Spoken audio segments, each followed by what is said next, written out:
Hi friends, मैं नवीन कुमार गौतम आप सभी का स्वागत करता हूँ लर्निंग ऑल टॉपिक्स में। आज मैं कुछ टेक्निकल सब्जेक्ट पे बात कर रहा हूँ। आज मेरे टॉपिक का नाम है थर्मोडायनेमिक साइकिल। थर्मोडायनेमिक साइकिल क्या है, इसके अंतर्गत में क्या क्या आते हैं हम आपको बताएंगे। टोटल हिंदी में बताएंगे आपको, जो कि आपको आसानी से समझ में आएगा। आइए देखते हैं। थर्मोडायनेमिक साइकिल थर्मोडायनेमिक साइकिल को हिंदी में क्या कहते हैं? थर्मोडायनेमिक में ऊष्मागत की, साइकिल में चक्र। थर्मोडायनेमिक का निर्माण किसने किया था? इन्वेंटेड बाय, देख रहे हैं आप, इन्वेंटेड बाय जेम्स एटकिंसन इन 1882 में। हम बात करते हैं थर्मोडायनेमिक साइकिल होता क्या है। देखिए, कई ऊष्मागतिकी प्रक्रमों से मिलकर बनता है तथा निकाय के दाब ताप तथा अन्य प्रावस्था चर स्टैंड वेरिएबल्स बदलते हुए ऊष्मा और कार्य का क्या बदलते हुए ऊष्मा, आपको हाईलाइटेड करके दिखा दे रहे हैं, बदलते हुए ऊष्मा और कार्य का विनिमय हो सकता है। इन सारे परिवर्तन के होते हुए कुछ निकाय अपनी प्रारंभिक अवस्था स्टेट में आता है। यह चक्र बार बार होता रहता है। इसी को हम क्या बोलते हैं? थर्मोडायनेमिक्स में ये जितने सेंटेंस, ये ऐसा वर्क इसमें बार बार होते रहते एक समय के अनुसार। आगे देखते हैं। ऊष्मा इंजन तथा ऊष्मा पंप में तरह तरह के ऊष्मागतिकी चक्र अपनाए जाते हैं। मतलब इसमें बहुत सारे ऊष्मागतिकी चक्र देख रहे हैं आप। ऊष्मागतिकी चक्र मतलब ये, इसमें बहुत टाइप्स होते हैं। Types of thermodynamic cycle. Types of thermodynamic cycle. Thermodynamic cycle के कितने प्रकार होते हैं, मतलब उसमें लेयर क्या क्या होता है थर्मोडायनेमिक के अंतर्गत? आइए देखते हैं।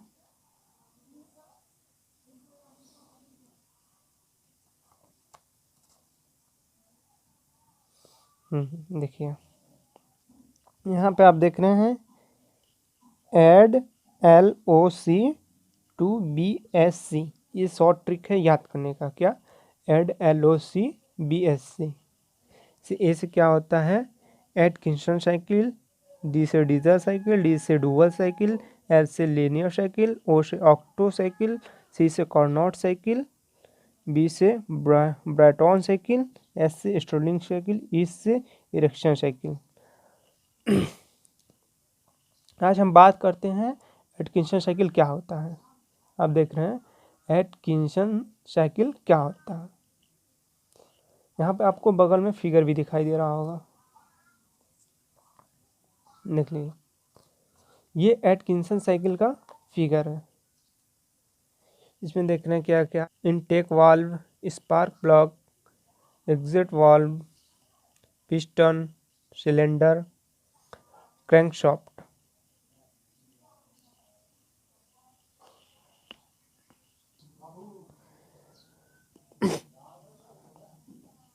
हम बात करते हैं एटकिंसन साइकिल। एटकिंसन साइकिल को कब बनाया गया था?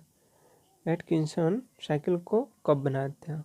इन्वेंटेड बाय जेम्स एटकिंसन इन 1887 में इसका निर्माण किया था। बात करते हैं एटकिंसन साइकिल कैसे वर्क करता है। ये वर्क कैसे करता है? यहाँ पे दो वाल्व दिखाई दे रहा है, इनटेक एग्जिट वाल्व। यहाँ पे बीच में एक स्पार्क प्लग है, ये पिस्टन है, ये सिलेंडर है जो कि क्रैंकशाफ्ट से जुड़ा हुआ है। इनटेक्स से जो फ्यूल होते हैं, इनटेक से जब फ्यूल होते हैं वो इंटर करते हैं सिलेंडर में। प्लग का काम होता है बर्न करना, और एग्जिट वाल्व का वर्क होता है इसमें जो अशुद्ध पदार्थ होते हैं उसे बाहर कंप्रेस करके, पिस्टन द्वारा कंप्रेस करके इसे बाहर निकाल देता है। ये वर्क कैसे करता है, जैसे कि इनटेक वाल्व से जब फ्यूल और एयर का मिश्रण सिलेंडर में आता है और बर्न करेगा तो जिससे एनर्जी उत्पन्न होगा, जिससे कि ये क्रैंकशाफ्ट और ये एल्किशन साइकिल वर्क करेगा। और जो बर्न होने के पश्चात जो बर्न करने के पश्चात जो अशुद्ध धुएं होते हैं वो एग्जिट वाल्व के रास्ते से निकल जाते हैं।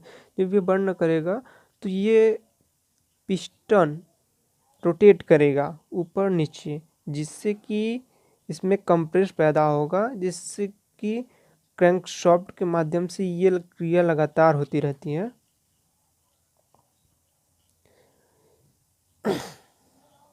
आगे देखते हैं।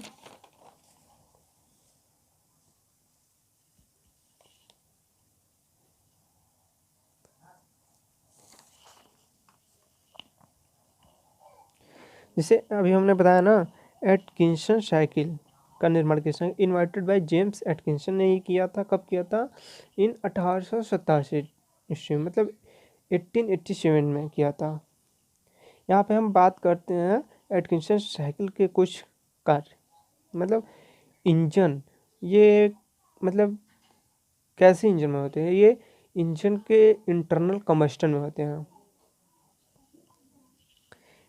नेक्स्ट पॉइंट, एटकिंसन साइकिल को शक्ति घन की कीमत पर दक्षता प्रदान करने के लिए डिज़ाइन किया गया है। सबको समझ में आ रहा होगा, जैसे कि एटकिंसन साइकिल को शक्ति घनत्व की कीमत पर दक्षता प्रदान करने के लिए डिज़ाइन किया गया था। इफिशियंसी को प्रदान करने के लिए डिज़ाइन किया गया था। नेक्स्ट, इस इंजन के क्रैंकशाफ्ट की हर क्रांति के लिए, जैसे कि इस इंजन के क्रैंकशाफ्ट की हर क्रांति के लिए उत्पादन 4 पिस्टन स्ट्रोक का उत्पादन करने के लिए पॉपलेट वाल्व और एक कैम और एक ओवर सेंटर आर्म का यूज किया था।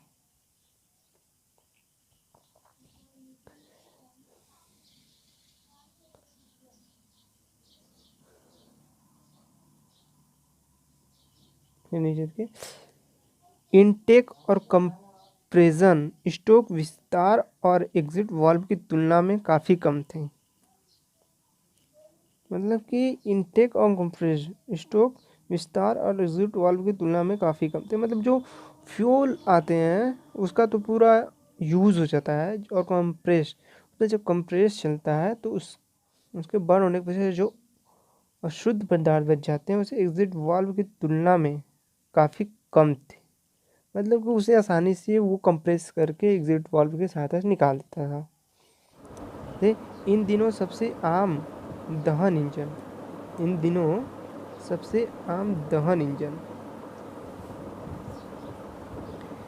एक 4 स्ट्रोक ऑटो साइकिल इंजन है। एक 4 स्ट्रोक ऑटो साइकिल इंजन है।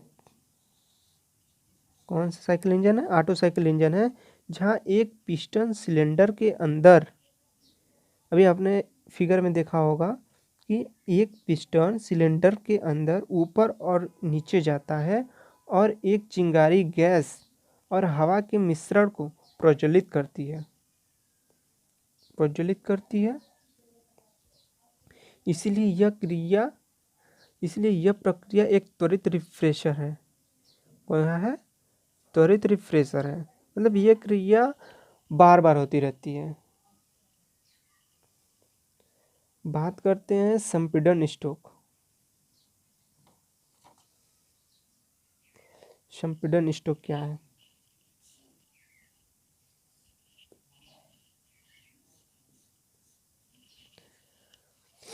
मिश्रण को निचोड़ता है ताकि जब चिंगारी निकल जाए तो यह विस्फोट हो जाए। ठीक, संपीड़न स्ट्रोक में तो समझ गए आप। जैसे आप फिगर में हमने आपको भी बताया ना, ये फिर नेक्स्ट पॉइंट है आघात स्ट्रोक। आघात स्ट्रोक सिलेंडर में हवा और ईंधन को चूसता है। मतलब जो आघात स्ट्रोक है, जैसे अभी हमने बताया ना कि वो जो इनटेक वाल्व है जिससे सिलेंडर में हवा और ईंधन चूसता है, मतलब वो जब पिस्टन नीचे की तरफ आता है तो वो फ्यूल्स को और एयर को अपनी तरफ आकर्षित करता है, और जब पिस्टन ऊपर की तरफ जाता है तो वो जो उसमें बर्न होके और शुद्ध पदार्थ बचा होता है उसे एग्जिट वाल्व के रास्ते उससे ढकेल के बाहर निकाल देता है।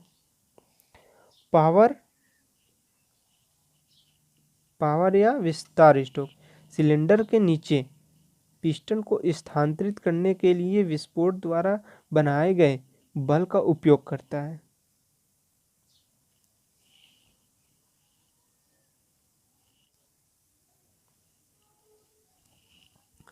बात करते हैं निकास स्ट्रोक। निकास स्ट्रोक सिलेंडर से बाहर दहन प्रक्रिया के गंदे बचे हुए धुएं को धक्का देता है। अभी हमने बताया ना कि एग्जिट वाल्व का क्या काम, सिलेंडर से बाहर जो दहन की प्रक्रिया सिलेंडर से बाहर दहन की प्रक्रिया के दौरान जो गंदे बचे हुए धुएं को धक्का देकर निकाल देता है।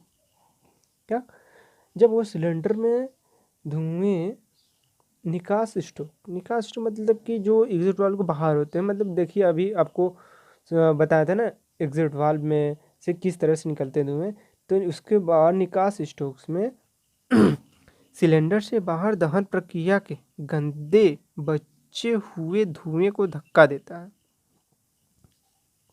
यहाँ पे एटकिंसन सर ने बता रहे हैं कि यदि सिलेंडर में संपीड़न कम हो गया है और पावर स्ट्रोक इनटेक स्ट्रोक से लंबा था तो इंजन अधिक कुशलता से काम करेगा, मतलब वर्क करेगा, अधिक कुशलता से वर्क करेगा। इंजन को चालू करने में कम ईंधन लगेगा, जो जो पहियों को आसानी से मोड़ देगा और कार को चला देगा। थैंक यू दोस्तों, वीडियोज़ देखने के लिए चैनल को सब्सक्राइब करें, लाइक करें और बेल आइकन को जरूर दबाएं, जिससे कि आपको मेरे वीडियो जब भी अपलोड हो आपको तुरंत नोटिफिकेशन मिल जाए। थैंक यू दोस्तों। अब PDF फाइल आपको डिस्क्रिप्शन लिंक में मिल जाएगा, जिससे कि आप वहाँ से आप इसे डाउनलोड करके आसानी से पढ़ सकते हैं।